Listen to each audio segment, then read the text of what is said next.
अस्सलाम वालेकुम viewers, welcome to new concept channel. आज का जो हमारा टॉपिक है वो फर्स्ट ईयर में से है और चैप्टर नंबर जो है वो 7 है, जिसमें फंगस लाइक प्रोटिस्ट आ जाते हैं। हमें अगर हम टॉपिक का थोड़ा सा जायज़ा लें तो देखें, यहाँ पे फंगस नहीं कहा गया, यहाँ पे फंगस लाइक प्रोटिस्ट कहा गया है। इसका मतलब ये है कि इसमें कुछ चीज़ें ऐसी हैं जो फंगस के साथ सिमिलैरिटीज़ रखती हैं, कुछ चीज़ें ऐसी हैं जो डिफरेंसेस रखते हैं। तो ये हमारा पहला क्वेश्चन तो यही होना चाहिए कि इसमें क्या चीज़ें सिमिलर हैं और क्या चीज़ें जो है वो डिफ़र करती हैं। अब जैसे कि हम देखें तो फंगस लाइक प्रोटिस्ट की जो बॉडी है वो भी थ्रेड लाइक स्ट्रक्चर्स, जिन्हें हम हाइफी कहते हैं, उस पर मुश्तमिल होती है। और जो फंजाई है उनकी बॉडी भी हाइफी लाइक स्ट्रक्चर्स पर मुश्तमिल होती है, यानी कि माइक्रोस्कोपिक फिलामेंट्स होते हैं जो कि क्रीप कर सकते हैं। ये भी एक्स्ट्रा सेलुलर एंजाइम्स पैदा करते हैं, ये भी अच्छे डिकम्पोजर्स हैं और इनमें से कुछ पैरासाइट्स भी हैं। ये सारी की सारी इनके सिमिलैरिटीज़ आ जाती हैं। मैं इसको एनलिस्ट कर देता हूँ। नंबर 1 इनकी जो सिमिलैरिटीज़ हैं, सिमिलैरिटीज़ में जो पहला पॉइंट आ जाता है वो हाइफी का होना है, यानी कि इनकी जो बॉडी है वो फिलामेंटस है, दोनों की, फंगस की भी और फंगस लाइक प्रोटिस्ट की भी। नंबर 2 पे ये एक्स्ट्रा सेलुलर एंजाइम पैदा करते हैं और चीज़ों को डिके करते हैं। नंबर 3 इनका भी absorptive heterotrophic mode of action है।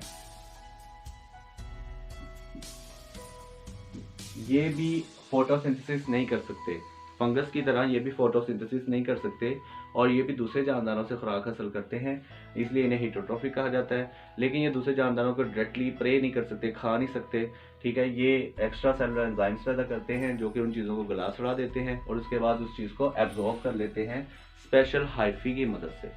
नंबर 4 पे जो हम कहेंगे कि इनमें सिमिलैरिटीज़ अगर आप कहें तो ये दोनों डीकम्पोजर्स हो सकते हैं, अच्छे डीकम्पोजर्स हैं दोनों ही।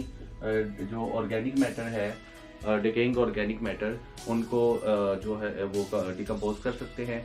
इसी तरह से अगर इनकी ऑकरेंस देखें तो फंगस और फंगस लाइक प्रोटिस्ट दोनों ही वेट, डैम्प और शेडी प्लेसेस पे ज़्यादा पाए जाते हैं। ये बात हुई इनकी सिमिलैरिटीज़ की। अगर हम बात करें इनके डिफरेंसेस की तो डिफरेंसेस को भी मैं कोट कर देता हूँ।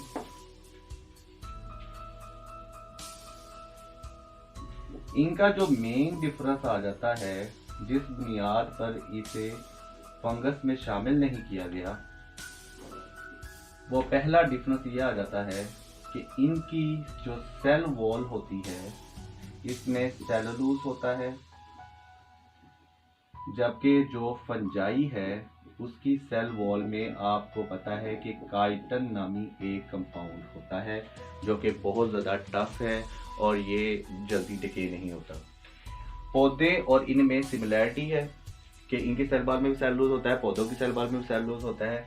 जबकि अगर हम फंगस लाइक प्रोटिस्ट और हम फंगस का आपस में देखें कि इनका आपस में क्या डिफरेंस है, तो वो डिफरेंस पहला तो यही है कि इनकी सेल वॉल जो होती है इसमें सेलुलोज होता है फंगस लाइक प्रोटिस्ट में, जबकि फंजाई जो होता है उसकी सेल वॉल में काइटिन होता है।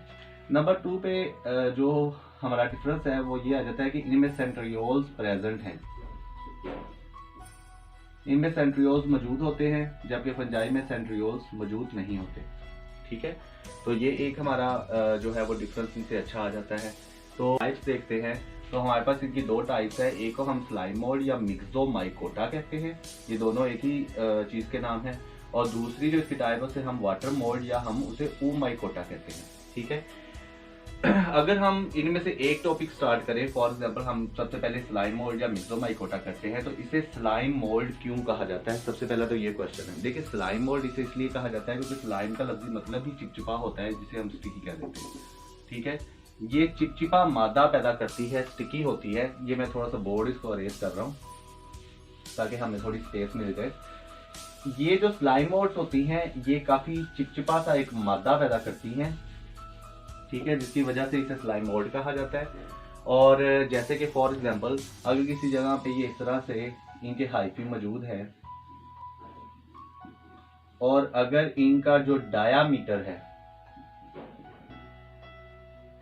वो 1 फुट तक चला जाता है, जिसे हम 30 सेंटीमीटर भी कह सकते हैं, अगर इसका डायामीटर 1 फुट तक चला जाता है, जिसे हम 30 सेंटीमीटर भी कहते हैं, तो हम ये जो फंगस की बॉडी है इसे हम प्लाज्मोडियम भी कह सकते हैं।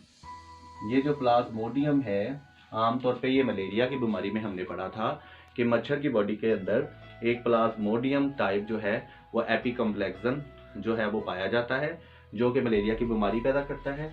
लेकिन इसमें सिर्फ तशबीहन हम उसे प्लाज्मोडियम कहते हैं, क्योंकि ये इसकी फीडिंग स्टेज है। इसमें ये मैक्सिमम फीड करता है, ये इसकी फीडिंग स्टेज है। इसे सिमिलैरिटी की बेस पर इसे जस्ट मुशाबत दी गई है, इसलिए इसे प्लाज्मोडियम कहा जाता है।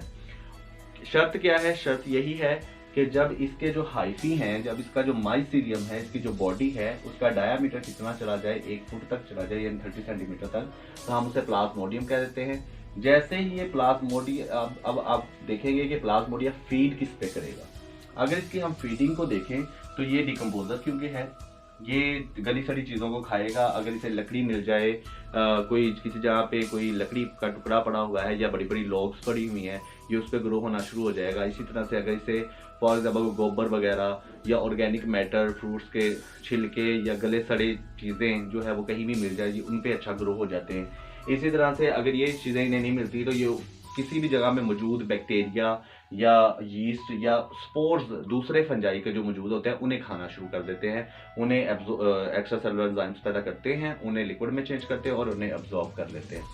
तो इस तरह से प्लाज्मोडियम जो है वो खाना शुरू कर देता है। वो खाता खाता खाता खाता जब उसकी फीडिंग स्टेज ओवर हो जाती है तो वो इस तरह से स्पेशल जो है वो स्ट्रक्चर्स पैदा करता है।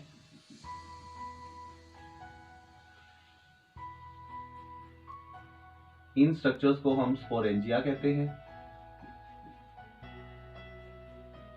ये जो स्पोरेंजिया हैं, इनके अंदर स्पोर्स बनते हैं, जिन्हें हम हैप्लॉइड स्पोर्स कहते हैं।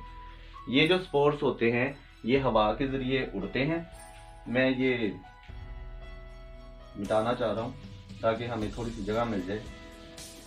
ये जो स्पोर हैं ये हवा में उड़ते हैं। फॉर एग्जांपल मैं दोबारा डायग्राम यहाँ पे बना देता हूँ कि इस तरह से ये स्पोरेंजिया है। स्पोरेंजिया ऊपर से रप्चर होता है, जब वो पक जाता है इससे स्पोर्स इस तरह से लिबरेट होंगे। ये स्पोर्स ढूंढते हैं कोई ऐसी जगह जो वेट हो, डैम्प हो, शेडी हो, या कोई डकेइंग मैटर इससे मिल जाए। फॉर एग्जांपल ये यहाँ पे जर्मिनेट कर लेगा। जर्मिनेट करने के बाद ये एक बाइफ्लैजिलेटेड इस तरह से सेल्स पैदा करता है, इन्हें हम कहते हैं बाइफ्लैजिलेटेड सेल्स, या इनको हम दूसरे लफ्जों में स्वार्म सेल्स भी कह देते हैं, या इन्हें हम एक तीसरा नाम भी देते हैं, हम इन्हें एमेबॉइड भी कह लेते हैं। ये सेल्स मूव कर सकते हैं, ये बाइफ्लैजिलेटेड है। ये जर्मिनेशन, जैसे ही ये स्पोर जर्मिनेट करता है उसके बाद ये बाइफ्लैजिलेटेड सेल्स पैदा होते हैं। जैसे ही बाइफ्लैजिलेटेड सेल्स पैदा होते हैं तो ये आपस में फर्टिलाइजेशन करते हैं और फर्टिलाइजेशन करके एक डिप्लॉइड जाइगोट बनाते हैं। ये जो डिप्लॉइड जाइगोट बनता है ये आगे नई फंगस बनाने में, जैसे ही हालात जो हैं वो फेवरेबल दोबारा होते हैं तो इसे न्यू फंगस डेवलप हो जाती है, और इसी तरह से ये साइकिल चलता है। और अगर हम इसकी एग्जांपल देखना चाहें, देखें स्पोर्स जो होते हैं, सबसे पहला क्वेश्चन तो ये आ जाता है कि स्पोर्स किस तरह जाते हैं। देखिए स्पोर्स एक माइक्रोस्कोपिक स्ट्रक्चर है, ये बड़े थिक वॉल्ड होते हैं, रेजिस्टेंट होते हैं, इन पे केमिकल्स का, लाइट का, इन चीज़ों का कुछ असर नहीं होता। और ये जो स्पोरेंजिया होते हैं ये बहुत बारीक माइन्यूट स्ट्रक्चर्स हैं जो कि सिर्फ हमें माइक्रोस्कोप में नजर आती हैं।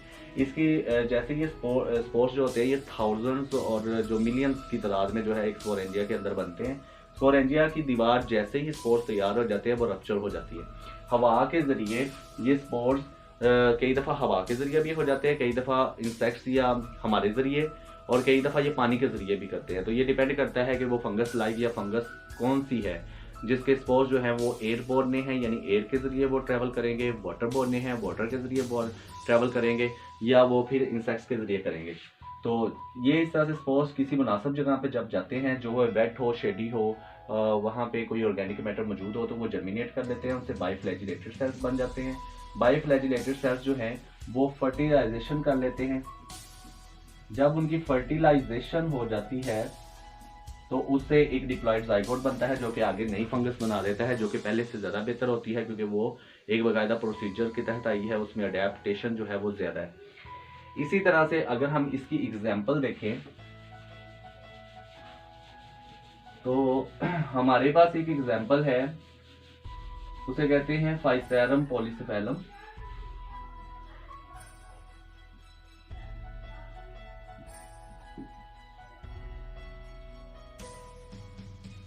फाइसेरम पॉलीसेफेलम जो है ये एक फंगस लाइक प्रोटिस्ट है और ये स्लाइम मोल्ड की एग्जांपल है। इसे हम बायो में डिफरेंट स्टडीज के लिए जो है वो इस्तेमाल करते हैं, जैसे कि फॉर एग्जांपल साइटोप्लाज्मिक स्ट्रीमिंग के लिए इसको हम, ये साइटोप्लाज्म किस तरह से मूव करता है, किस तरह हरकत करता है, वो हाइफी में बड़ा अच्छी तरह देखा जा सकता है।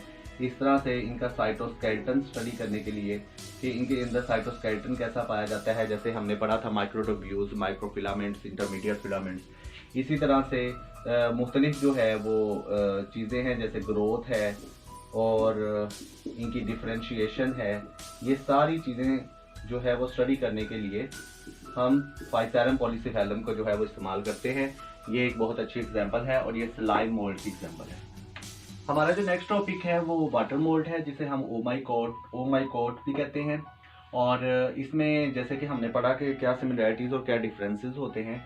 तो इसकी जो सिमिलैरिटी है, डिफरेंस है एक फंगस का, वो ये जैसे कि हमने पहले बताया कि इनकी सेल वॉल में जो है वो सेलुलोज पाया जाता है, जबकि जो फंगस होती है उसकी सेल वॉल में काइटिन पाया जाता है। यही इसका डिफरेंस है, ये वैसे पहले हम बता चुके थे।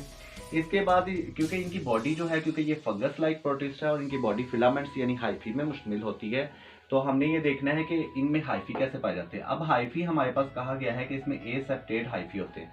अब ये ए सेप्टेट क्या बला है, देखें वर्ड है सेप्टा, जिसे आप सेप्टम वाहिद कह लें या सेप्टा इसकी जमा है।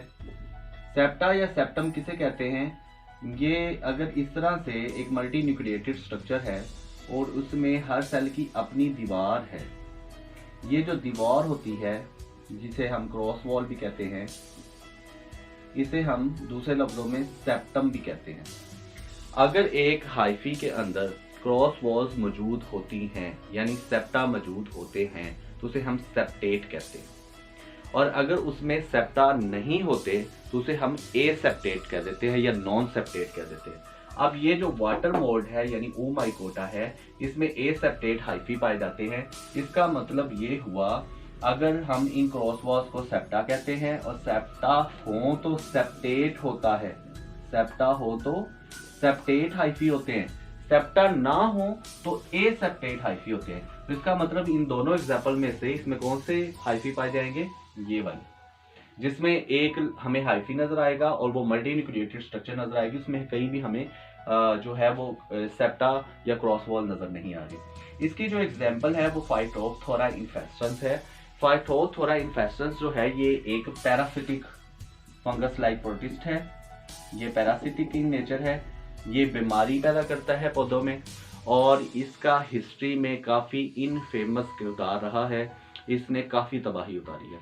अगर आप 1840s में जाएं तो आयरलैंड में जो लोग हैं उनका जो स्टेपल फूड है, आयरलैंड के जो लोग हैं उनका जो स्टेपल फूड था वो पोटैटो था। जैसे हमारा जो स्टेपल फूड है वो वीट है, हम वीट खाते हैं, हम रोटी के साथ हर चीज़ खा रहे होते हैं, हम रोटी के साथ जनाब सालन बदल बदल के चीज़ें बदल बदल के खा रहे हैं। गंदम के बगैर हमारा गुजारा नहीं है, क्योंकि वो हमारा स्टेपल फूड है हमारे हम लोगों का, एशिया के लोगों का। इसी तरह से जो पोटैटो था वो आयरलैंड के लोगों का, आयरलैंड एक मुल्क है, वहाँ के लोगों का वो स्टेपल फूड था, वो आलू से आगे रेसिपीज बनाते हैं। अब हुआ कुछ इस तरह से कि आयरलैंड में पोटैटो का फेमाइन आ गया, यानी उसका कहत पड़ गया। जैसे आप ये सोचें कि हमारे मुल्क से अगर फॉर एग्जांपल सारी की सारी गंदम ही तबाह हो जाए तो हम क्या करेंगे, यहाँ भी लोग भूखे मरना शुरू हो जाएंगे और लोग हिजरत पे मजबूर हो जाएंगे। ऐसे ही आयरलैंड में जब पोटैटो का कहत आया तो उसकी वजह मालूम की गई कि किस वजह से आया, तो वो एक बीमारी थी, उसे कहते हैं लेट ब्लाइट ऑफ पोटैटो। अब लेट ब्लाइट ऑफ पोटैटो का क्या मतलब है? देखिए, ब्लाइट जो वर्ड है, ब्लाइट का लफ्जी मतलब जो होता है वो झुलसाओ होता है, झुलस जाना, जल जाना। लेट का मतलब होता है देर से। अब पोटैटो का एक ग्रोइंग सीजन होता है, एक सीजन है, एक टाइम है, उसमें ग्रोइंग सीजन में ये बीमारी लेट आती है, यानी देर से आती है। नंबर 1, इसका पहला वर्ड जस्टिफाई हम कर लिया। सेकंड, फसल पे जब बीमारी आती है, यानी ये जो फाइटोप्थोरा इन्फेस्टेंस फंगस लाइक प्रोटिसा जिस पे अटैक करता है, तो सारी पोटैटो की जो फसल होती है वो ऐसे लगती है जैसे किसी ने जला दी होती है, वो झुलस जाती है। तो उसे हम कहते हैं लेट ब्लाइट ऑफ पोटैटो, यानी पोटैटो के प्लांट्स जो हैं वो सारे झुलस गए हैं। जब पोटैटो के प्लांट ही झुलस जाएंगे तो इसका मतलब फसल तबाह हो गई है, और जब फसल तबाह हो गई तो वो फेमाइन आ जाएगा, कहत आ जाएगा, क्योंकि उन लोगों का स्टेपल फूड ही पोटैटो था।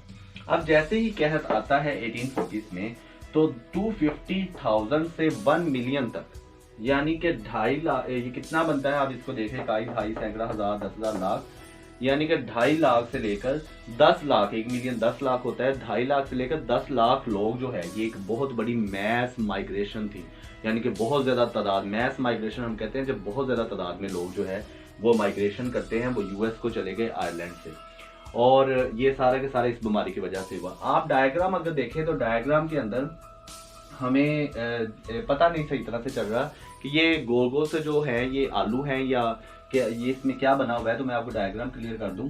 देखिए, हम जब पत्ता बनाते हैं, अगर हम लीफ इस तरह से बनाएं और लीफ को देखें इस तरह से, थोड़ी स्ट्रक्चर इसकी बनाएं, तो हमें पता है कि हम जब ऐसे बनाते होते हैं तो हमारे पास ये अपर एपिडर्मिस होती है,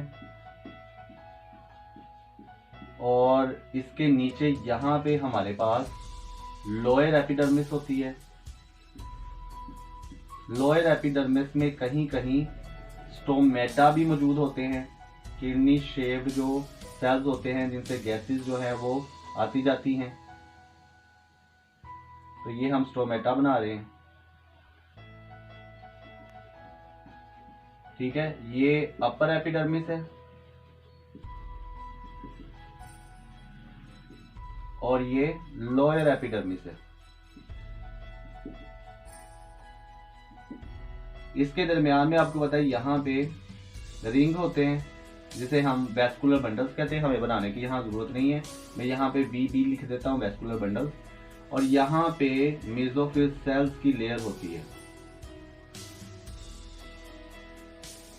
ऊपर वाले जो मेसोफिल सेल्स है ये बड़ी खास तरतीब में मौजूद होते हैं, इनके अंदर ये क्लोरोप्लास्ट है, ये जो डॉट्स हैं, क्योंकि इन्होंने फोटोसिंथेसिस करनी होती है तो क्लोरोप्लास्ट होते हैं इनके अंदर। इन्हें हम पैलिसेड मेसोफिल सेल्स कहते हैं।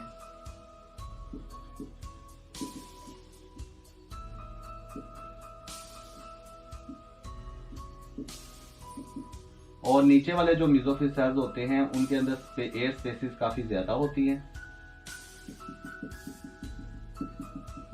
इन्हें हम स्पॉन्जी मेसोफिल्स कहते हैं, ठीक है। अब ये फंगस क्या करती है, ये फंगस के हाइफी जो होते हैं, जैसे मैं इसको थोड़ा सा रब करूंगा ताकि मैं फंगस को शो कर सकूं। फंगस के यहाँ से हाइफी इसमें दाखिल होते हैं इस तरह से, और ये फैल जाती है इसके अंदर फंगस, इसमें ये इसके धागे धागे से इसका माइसीलियम जो है इसके अंदर अच्छी तरह हर जगह पे फैल जाता है। ये पोटैटो प्लांट की बात हो रही है। इसकी लोअर एपिडर्मिस से स्टोमेटा से फंगस दाखिल हुई है अंदर, और ये अंदर जाके फैल गई है, और बाहर जिस तरह से हमने पहले बनाया था, हमने कहा था ये स्पोरेंजिया बनते हैं, इसी तरह से ये स्पोरेंजिया बना देते हैं। इसके अंदर बहुत से लाखों की तादाद में स्पोर्स बनते हैं। ये स्पोर्स जैसे ही स्पोरेंजिया फटते हैं वैसे ही ये स्पोर्स आगे माइग्रेट करके नेक्स्ट पोटैटो के जो प्लांट्स हैं उनको जो है इन्वेड करते हैं, हम पे हमला करते हैं, और उसके अंदर भी इस तरह से माइसीलियम होता है। और इस तरह एक लम्हा ऐसा जब ये माइसीलियम अच्छी तरह से इसमें फैल जाता है तो ये सारे का सारा जो पौधा है उसे तबाह कर देती है, और पौधे की लुक ऐसी आ जाती है जैसे वो झुलस गया होता है, जैसे वो जल गया है। इसलिए इसे कहते हैं लेट ब्लाइट ऑफ पोटैटो, यानी ये ऐसा पोटैटो का झुलसाव है जो सीजन में लेट होता है, और इसका काजिक एजेंट क्या है, फाइटोप्थोरा इन्फेस्टेंस, और ये एक वाटर मोल्ड है जिसे ओमाइकोटा भी कहा जाता है, और इसकी वजह से बहुत सारे लोगों ने आयरलैंड में माइग्रेशन कर ली थी और 2.5 लाख से 10 लाख तक लोग जो है वो माइग्रेट हो गए थे और वहाँ कहत आ गया था और पता नहीं कितने लोग मर भी गए थे। आई होप आपको टॉपिक बहुत अच्छा लगा होगा, समझ भी आ गई होगी। कोई भी आपका क्वेश्चन हो तो कमेंट्स में ज़रूर लिखिएगा और चैनल को सब्सक्राइब करना मत भूलिएगा। Thank you so much. अल्लाह हाफिज़।